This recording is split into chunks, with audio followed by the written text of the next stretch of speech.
Let us look at what Plato had to say about the world and what his understanding of the world was.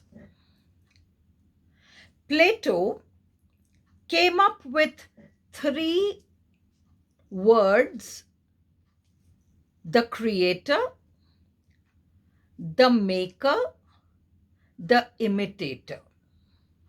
He used these three words, which translated into English would mean the creator, the maker, and the imitator. We'll look at these three in detail later on. Right now, let us see what Plato had to say about the world first. Then we can go on to see what he actually said in Book 10 of the Republic about poets and how they ought to be dismissed from the ideal republic. That comes in Book 10 of the Republic.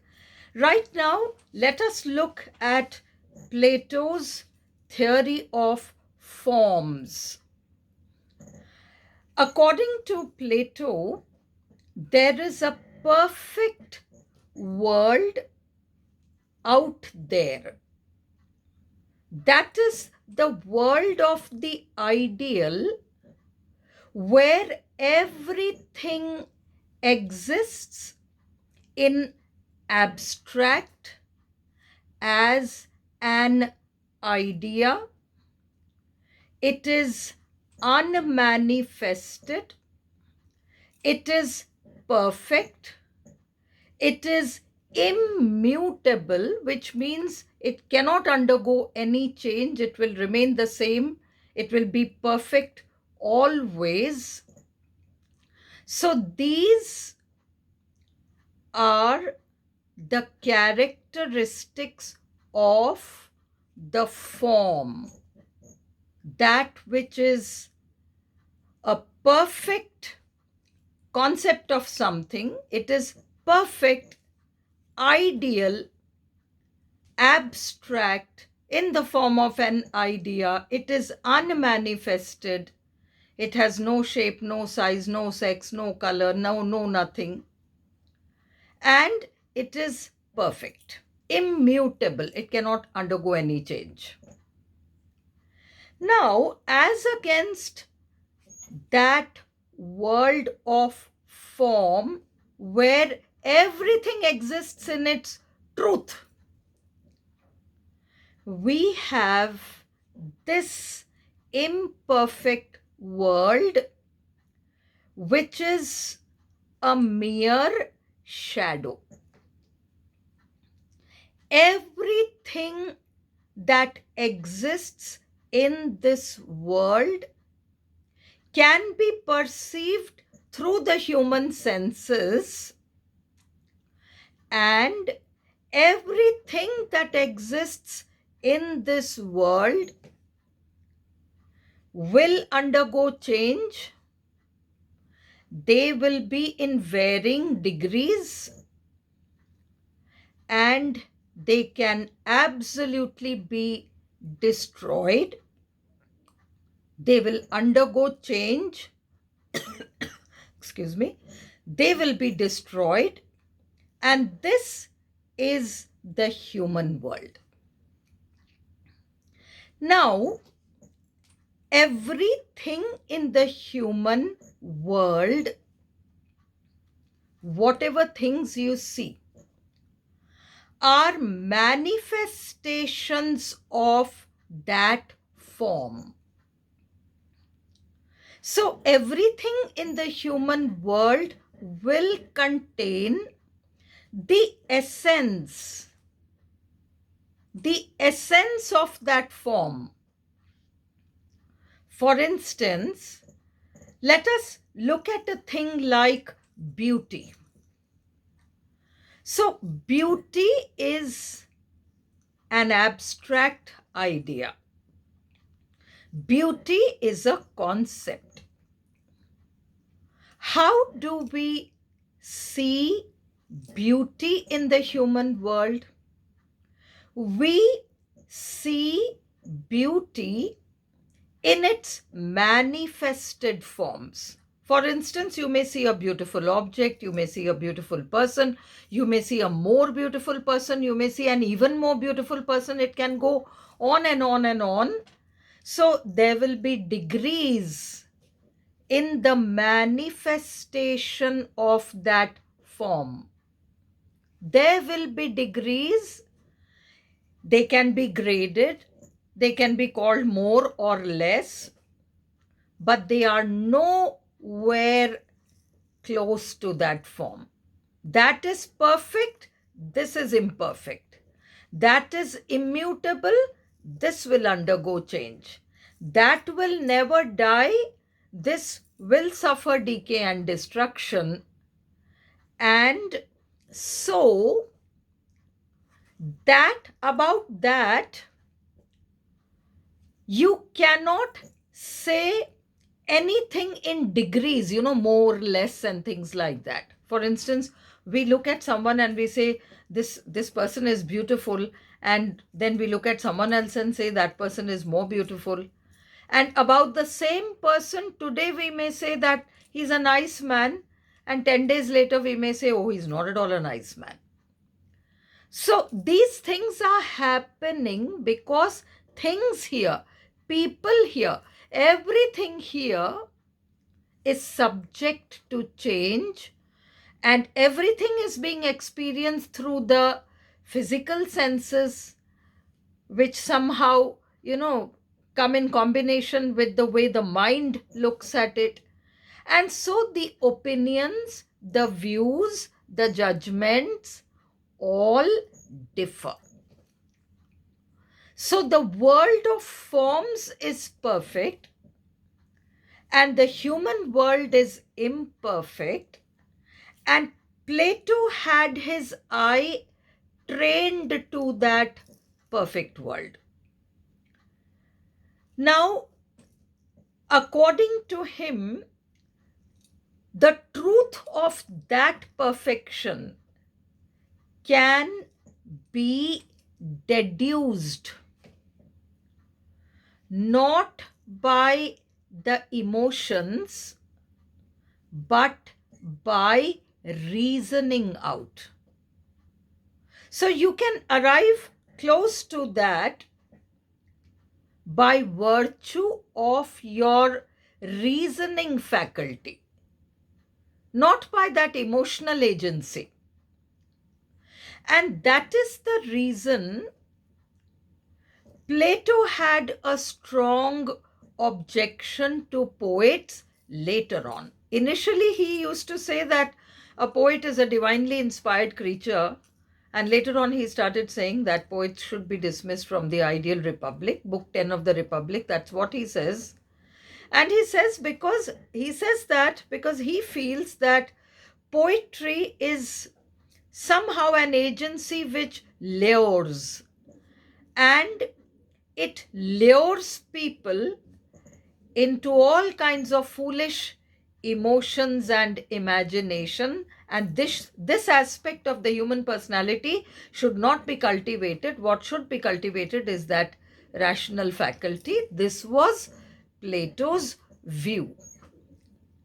Now, Plato might have said this. Plato said quite a number of other things which we will look at in another video. But what is important for us is that Plato believed that the world of forms, the first place, this world, the second place, and then the poet who comes along and imitates this world is at the third place. So what he meant was, now let's look at those three terms of the creator, God, then the maker. Now let's look at this example of a carpenter who has the idea of a bed in his mind. So the bed exists as an abstract, as a perfect form somewhere out there. Now, that is the creator's realm. The world of forms, that world out there is the creator's realm. Now, in this human world, the carpenter becomes the maker.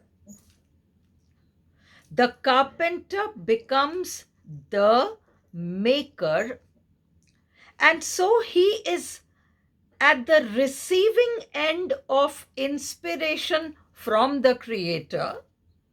So his role as a maker is justified to some extent.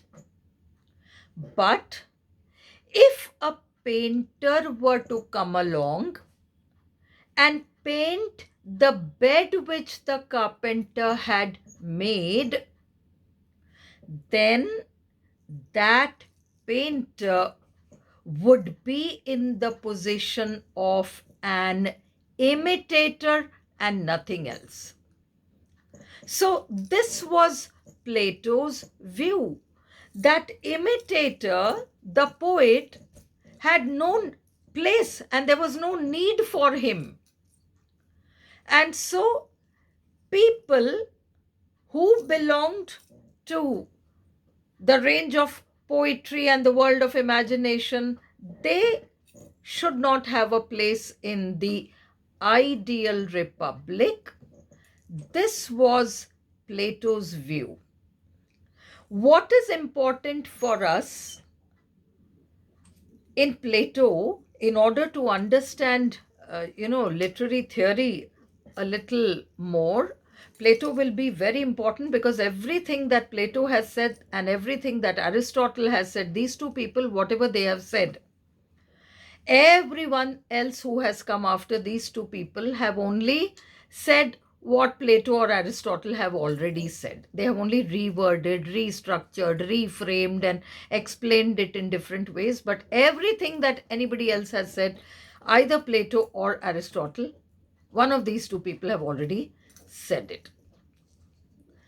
Plato is important for us because we get to see something very important.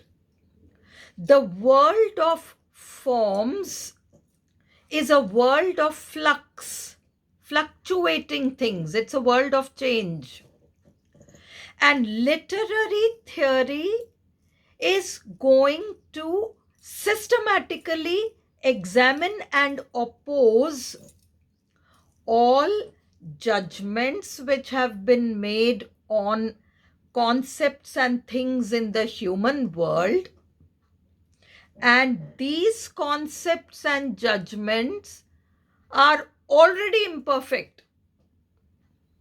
They are already imperfect. And so, one saying that, I'm superior to you,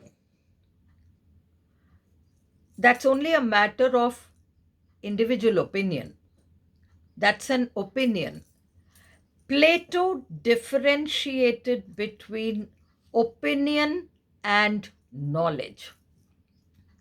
You will have knowledge of the truth, that is the world of forms. Everything else, you're talking about things in the human world, everything else is only an opinion. It could be right, it could be wrong, it could be improved upon. So no final statement can be made about anything in the human world.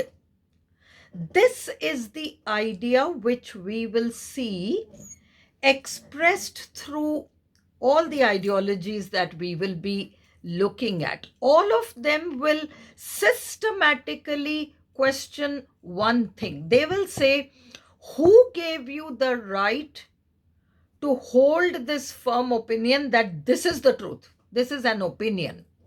This is not the truth. So if you look at a concept and say, this is how it is and this is the final statement on it, then that ideological response is going to question that concept and that viewpoint which is being held about that concept, and it is going to argue that this is your opinion, and just because you hold this opinion does not mean that this is the truth. There are several other things that can be said about this, and so those arguments will keep building up. So, literary theory is something which follows what the humanist position earlier was. So, they had opinions, they had judgments, they had views, and literary theory is going to question all those views. It will have strong arguments to present. And each, whether we look at feminism or we look at Marxism or we look at anything else, there will be a certain positioning. They will look at that concept from a distance and they will pull out all the fault lines in those.